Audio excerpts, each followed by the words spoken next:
چون همیشگی درس امروزه رو نیز با quote of the day یعنی سخن روز آغاز میکنیم و سخن روز درس امروزمان چنین است: Raise your words, not voice.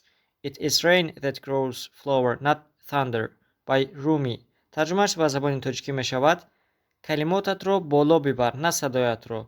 باران است که گلها رو می رویاند، نه رعد. سخن مولانا.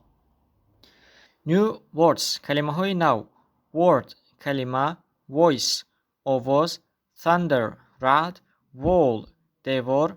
Picture رسم. Pillow تکسری. Sauce سس. Steam بخار.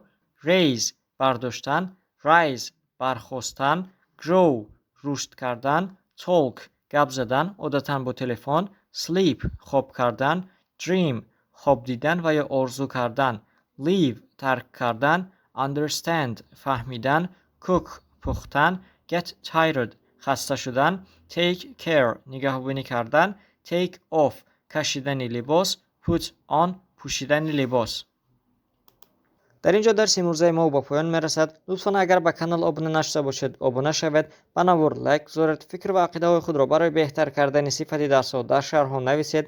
این نوار را به دوستان و نزدیکانتان روان کنید و برای اولین شده خبردار شدن از درس های نو زنگوله را زر کنید و فراموش نکنید که سرکرده از باب ششم کتاب ما برای شما یک سورپرایز داریم و سورپرایز ما این علاوه کردن قسم نو به درس ها می باشد و برای فهمیدن آن سورپرایز لطفاً ما را پیگیری نمایید و سرکرده از درس 48 آن را بینید. از همه شما برای تماشای نوارهای ما تا آخر منت داریم. لطفاً با ما باشید و با ما زبان انگلیسی را آسان و رایگان آموزید.